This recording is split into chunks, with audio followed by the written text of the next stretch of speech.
예수 그리스도의 은혜가 주님의 날, 주님의 전에 나오신 모든 분께 충만히 임하시기를 기원합니다. 이 더운 여름에 따가운 햇살 가운데에서도 차가운 얼음 냉수같이 우리의 마음을 시원하게 하시는 주님의 은혜를 받아 누리시기 바랍니다. 그리고 이 시간 예배하는 우리 역시 주님께 온전한 순종을 드릴 수 있기를 기원합니다. 오늘은 복길교회가 이 땅에 세워지고 104주년이 되는 주일입니다. 100년이 넘는 시간 주님께서 복길교회와 함께 하셨음을 믿습니다. 주님께서 지키셨고 또 지금도 복길교회를 붙잡고 계신 줄 믿습니다. 장로님들과 권사님들과 이야기를 나누다 보면 이 복길교회의 모든 순간은 주님께서 이루신 역사라고 고백할 수밖에 없습니다. 주님께서 지켜주셨기에 지금 이곳에 교회가 이어지고 있고 우리의 찬송이 세상 속에 울려 퍼질 수 있는 줄로 믿습니다. 앞으로의 시간도 주님께서 돌보시는 주님 나라의 표본이 되는 복길교회가 되기를 바랍니다. 오늘 우리가 읽은 요한계시록은 요한 사도가 반모섬이라는 곳에서 본 환상을 아시아의 7교회에 써서 보낸 편지 글입니다. 이 7교회는 에베소, 서모나, 버가모, 두아디라, 사데, 라오디게아, 빌라델비아 교회를 이야기합니다. 요한 사도는 요한계시록 2장과 3장을 통해서 예수님께서 7교회를 평가하신 내용을 기록하고 있습니다. 어떤 교회는 칭찬도 받고 또 경고의 이야기도 듣습니다. 어떤 교회는 경고의 내용만 기록된 교회도 있습니다. 그 중에서 유일하게 오늘 읽은 빌라델비아 교회만 칭찬만 기록된 교회입니다. 빌라델비아 교회는 어떤 교회였기에 예수님께 칭찬을 들었을까요? 능력이 많은 교회였을까요? 아니면 정말 수많은 업적을 이룬 교회였을까요? 빌라델비아 교회를 이야기를 통해서 우리도 하나님께 칭찬받는 교회로 거듭날 수 있기를 기원하면서 말씀을 나누겠습니다. 빌라델비아 교회는 빌라델비아라는 지역에 세워진 교회라는 뜻입니다. 빌라델비아라는 지명은 형제사랑이라는 뜻을 가진 그리스 말입니다.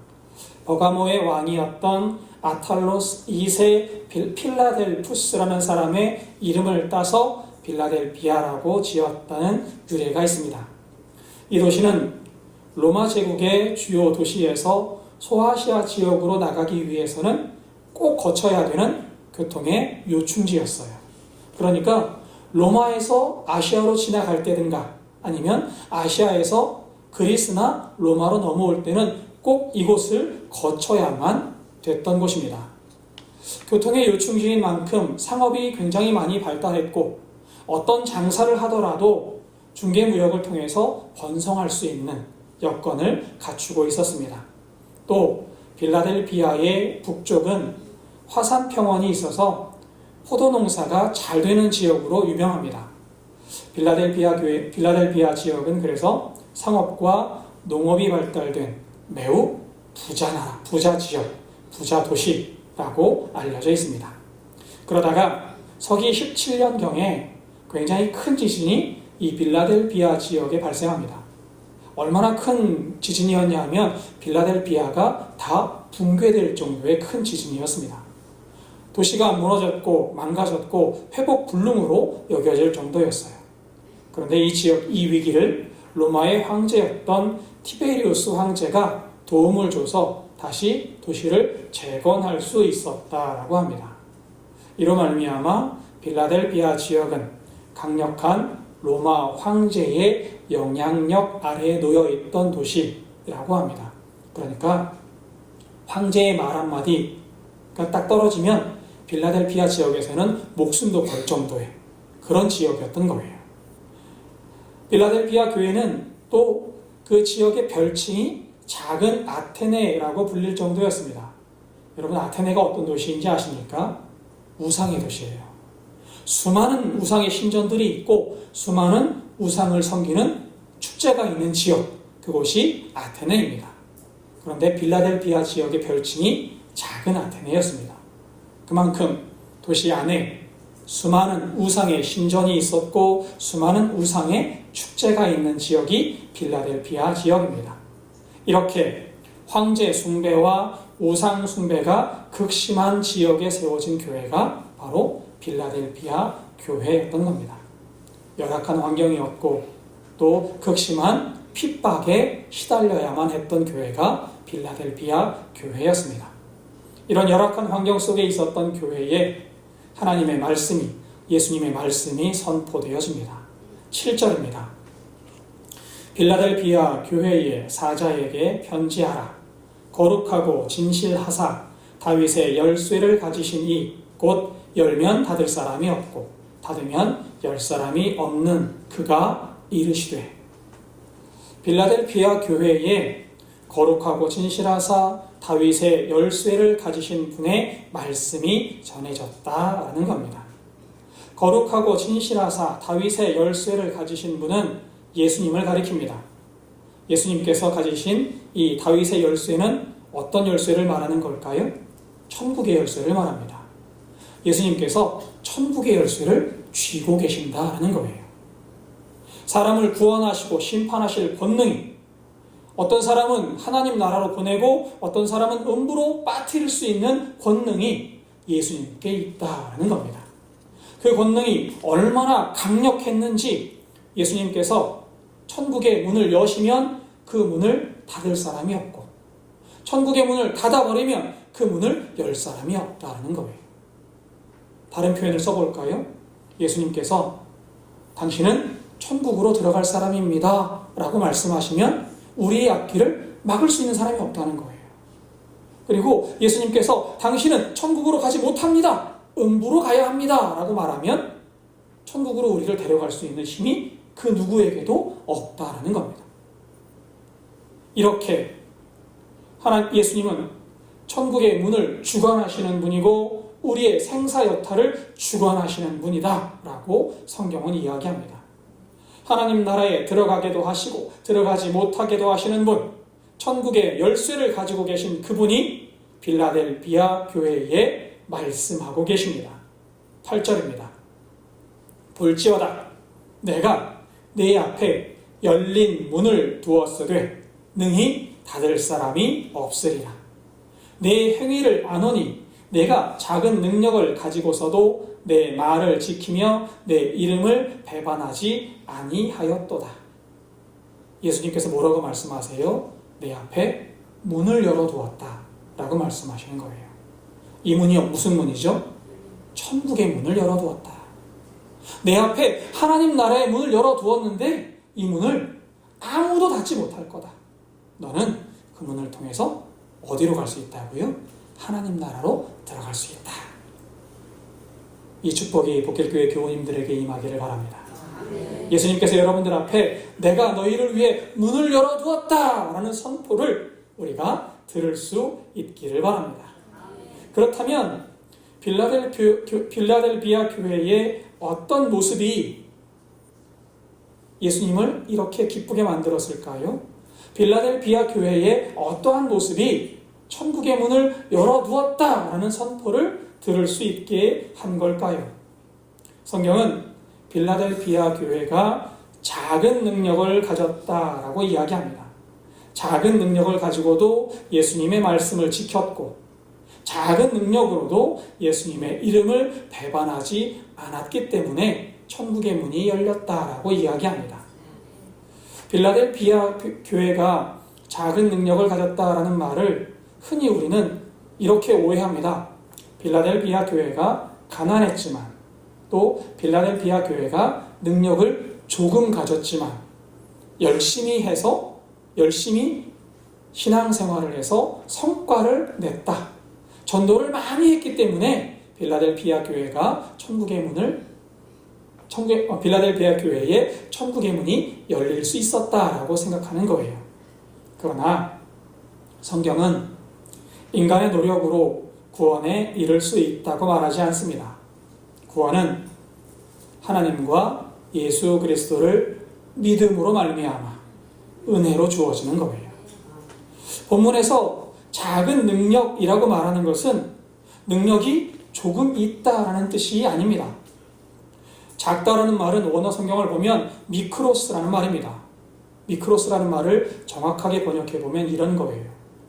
눈에 보이지 않을 정도로 작다.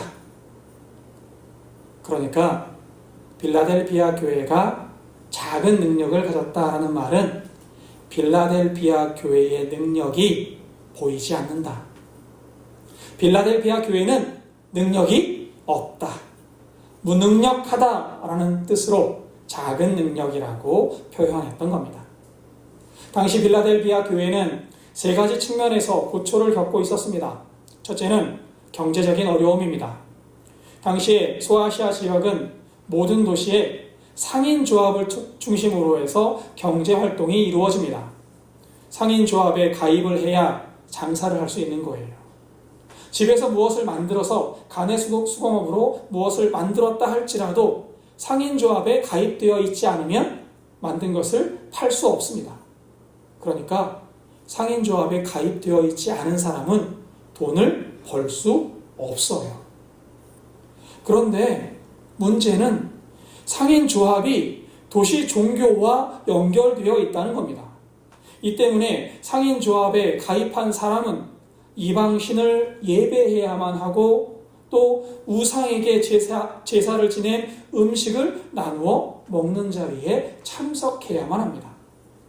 그리스도인들은 신앙적인 이유로 이 상인조합에 가입할 수 없는 거예요. 상인조합에 가입하면 우상을 숭배해야 되는데 그리스도인들이 우상 숭배하면서까지 상인조합에 가입할 수 있겠습니까? 이것 때문에 그리스도인들은 상인조합에 가입하지 않았고 그래서 장사도 제조업도 할 수 없었습니다. 한마디로 돈을 벌 수 없었어요. 이로 인해서 도시 안에 그리스도인들은 경제적으로 어려움을 겪을 수밖에 없었고 가난했고 힘이 없었습니다. 또 빌라델비아 교인들이 겪는 두 번째 어려움은 도시 안에 살던 유대인들이 그리스도인들을 어렵게 했다라는 겁니다. 오늘 말씀 9절입니다. 보라, 사탄의 회당 곧 자칭 유대인이라 하나 그렇지 아니하고 거짓말하는 자들 중에서 며칠 내게 주어 그들로 와서 네 발 앞에 절하게 하고 내가 너를 사랑하는 줄을 알게 하리라. 당시 유대인들은 상인조합에 가입을 해서 우상의 식사에 참여하기도 하고 우상의 제사에 참석하기도 했습니다. 왜냐하면 이들은 이 우상의 식사와 우상의 제사를 단지 문화적 관습으로 여겼기 때문에 실제로 그 안에 참석했고 또 상인조합을 통해서 장사를 하기도 하고 또 가내 수공업을 하기도 했던 거예요. 이들의 눈으로 볼 때 신앙의 이유로 상인조합에 가입을 하지 않던 그리스도인들은 별스러운 존재로 여겨졌습니다. 같은 동족이지만 경제활동까지 포기하면서 신앙을 지키는 이들을 보면서 경멸의 시선을 보내곤 했던 겁니다. 유별난 사람들, 독종들이라고 말하고 있었던 거지요. 그래서 9절은 유대인들을 향해서 사탄의 회당이라고 표현을 하고 있습니다. 또 세 번째, 빌라델비아 교회가 겪는 어려움은 앞서도 이 도시에 큰 지진이 있었다라고 말씀을 드렸는데 서기 17년에 있었던 이 지진 이후에도 빌라델비아 교회는 계속된 여진으로 고난을 겪어야만 했습니다. 때로는 규모가 꽤 큰 지진이 발생했고 그때마다 빌라델비아 지역에 살던 사람들은 도시를 떠났다가 지진이 잠잠해지면 다시 돌아와야만 했습니다. 때로는 지진으로 인해서 집이 무너지는 경험도 했을 것이고 또 때로는 도시를 떠났다가 다시 들어와 보니 나의 삶의 터전이 완전히 없어지는 경험도 했을 거예요. 그래서 이들의 삶은 항상 불안할 수밖에 없었습니다. 이렇게 빌라델비아 교회의 교인들은 세 가지의 어려움을 겪고 있었던 거예요. 가난했고 위협을 당했고 불안에 떨어야만 했습니다. 적은 능력이라는 말은 빌라델피아 교회가 이 어려움들을 해결할 만한 능력이 없었다는 거예요. 아무런 대책이 없습니다. 그저 당해야만 합니다. 그저 겪어야만 합니다. 이들은 이 어려움을 겪는 와중에 이들이 믿었던 것이 무엇일까요? 이들이 이 어려움을 견딜 수 있었던 힘이 어디에 있을까요? 이들은 그저 예수 그리스도가 나와 함께 하심을 믿고 의지할 수밖에 없었습니다. 지금도 나와 함께 하신다. 예수님이 나를 위해 하나님 나라의 은혜와 축복을 예비해 놓고 계신다. 주님이 나를 언젠가는 승리의 길로 이끄실 것이다. 이것이 이들을 견디게 하는 힘이었고 오늘의 환난을 버티게 하는 능력이었습니다. 세상적인 눈으로 볼 때는 아무런 힘이 없고 아무런 능력이 없지만 그들은 하나님을 바라보면서 예수님을 바라보면서 약속을 믿으면서 하루하루를 버티고 견뎠던 거예요. 그리고 이렇게 하나님을 바라보는 그들의 시선이, 약속을 믿는 그들의 믿음이 빌라델피아 교회의 능력이 되었습니다. 그리고 이 능력으로 인해서 예수님께서 천국의 문을 열어두었다라고 선포하게 하신 거예요. 8절 하반절은 이렇게 기록합니다. 내가 작은 능력을 가지고서도 내 말을 지키며 내 이름을 배반하지 아니하였도다. 아무런 능력이 없지만 내 곁을 떠나지 않았다. 사람들이 너희를 찌르고 밀어서 나의 곁에서 떠나게 하려 하였지만 힘없는 와중에도 나의 곁에 붙어 있었다. 나를 붙잡고 있었다라는 거예요. 10절 상반절도 읽어볼까요? 네가 나의 인내의 말씀을 지켰은즉. 나의 인내의 말씀이 무엇입니까? 나의 인내의 말씀은 예수님께서 보여주셨던 인내를 빌라델비아 교회가 본받았다는 겁니다. 예수님은 이 땅에 오셔서 우리를 위해 고난과 고초를 겪으셨습니다. 사람들의 멸시를 당하셨고 사람들에게 돌을 맞으셨고 사람들에게 채찍을 맞으셨습니다. 그리고 십자가에 돌아가시기까지 사명을 감당하시며 인내하셨습니다. 누구를 위해 그 인내를 하셨습니까? 나를 위해. 나를 구원하시려고 예수님은 참고 견디셨습니다. 이 인내를 빌라델피아 교회가 본받았다는 거예요. 예수님의 인내를 본받아서 어려움 중에도 하나님을 붙잡고 살았다는 겁니다. 이들이 현실을 견딜 수 있었던 힘은 예수님께서 나를 위해 고난당하셨다는 사실과 믿는 자에게 하나님 나라를 약속하셨다는 이 믿음 하나만 붙잡고 현실을 견디고 버틸 수 있었던 겁니다. 빌라델비아 교회는 작은 능력을 가지고 성과를 낸 것이 아닙니다. 그들은 오직 예수 그리스도의 약속을 믿었고 예수님께서 약속하신 은혜와 축복을 바라보며 오늘을 인내하며 견뎠습니다. 예수님께서 천국의 문을 열어두셨다는 약속의 말씀을 믿고 세상의 환난을 견디고 또 견뎠던 겁니다. 그랬더니 예수님께서 말씀하십니다. 10절에서는 내가 너를 지켜주겠다. 11절에서는 내가 속히 임할 것이다 라고 말씀하십니다. 그리고 12절입니다. 이기는 자는 내 하나님 성전의 기둥이 되게 하리니 그가 결코 다시 나가지 아니하리라. 내가 하나님의 이름과 하나님의 성 곧 하늘에서 내 하나님께로부터 내려오는 새 예루살렘의 이름과 나의 새 이름을 그의 위에 기록하리라. 이기는 자에게 하나님의 이름과 새 예루살렘의 이름과 예수님의 이름을 그 머리 위에 기록하신다라고 말씀하십니다. 여러분들의 머리 위에 새 이름이 기록되는 거예요.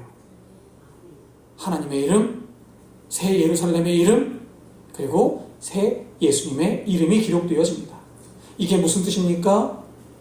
예수님께서 여러분을 예수님의 소유라고 확정하셨다는 거예요. 여러분들은 예수님의 소유가 되셨습니다. 지금 예수님께서 여러분들 향해 말씀하십니다. 너는 나의 것이다. 너는 나의 소유다. 내가 너를 지켜주고 보호할 것이다. 라고 말씀하시는 거예요. 우리가 하나님의 소유가 되었으니 세상의 악한 권세가 우리를 틈탈 수 없습니다. 우리가 하나님 소유로 확정되었으니 우리의 삶은 하나님께서 지키시고 보호하실 겁니다. 그가 결코 다시 나가지 아니하리라 라는 말씀은 필라델피아 지역에 자주 발생했던 지진과 연관이 있습니다. 지역에 지진이 한번 발생하면 도시의 사람들은 집을 버리고 지역을 떠나야만 했다라고 말씀드렸습니다.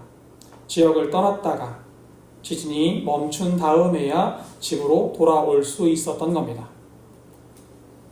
자주 이런 일이 있다 보면 언제 집을 비워야 하나 불안할 수밖에 없겠지요.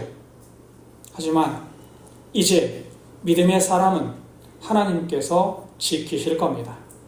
하나님께서 보호하실 겁니다. 그러니 집을 떠날 필요가 없습니다. 집은 안정될 것이고 평안할 것입니다. 하나님 은혜로 하늘 도성에서 흔들리지 않는 영원한 거처가 약속되었다라는 거예요. 복길교회 교우 여러분, 여러분들의 거처가 하늘에 예비되었음을 믿으시기 바랍니다. 흔들리지 않는 거처, 영원히 거할 거처, 무너지지 않고 안정된 거처가 여러분들을 위해 예비되었습니다. 하나님의 소유로 확정되시고 안정된 거처를 약속받은 빌라델피아 교회를 하나님은 하나님 성전의 기둥이 되게 하신다라고 말씀하십니다. 세상의 기준으로는 무능력한 교회입니다. 세상의 기준으로는 궁색합니다. 그러나 하나님만 바라보던 빌라델피아 교회에 하나님은 중요한 임무, 중요한 사명을 맡기시겠다라고 말씀하고 계신 겁니다. 성전의 기둥은 성전을 받치는 역할을 감당해야 합니다. 기둥이 무너지면 성전이 무너지는 거예요. 그만큼 힘이 있어야 되고 능력이 있어야 합니다. 이런 역할을 능력이 없는 빌라델피아 교회에 맡기신다라고 말씀하고 계십니다. 왜 그렇습니까?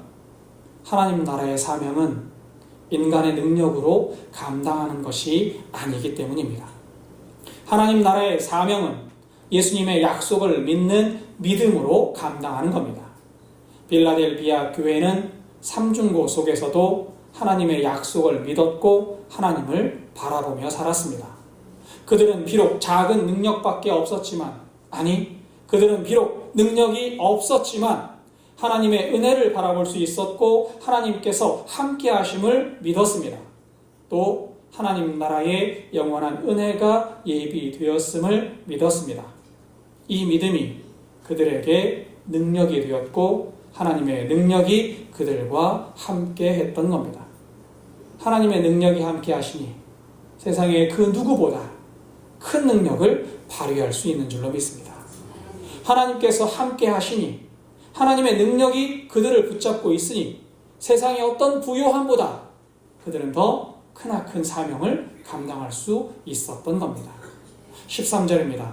귀 있는 자는 성령이 교회들에게 하시는 말씀을 들을지어다.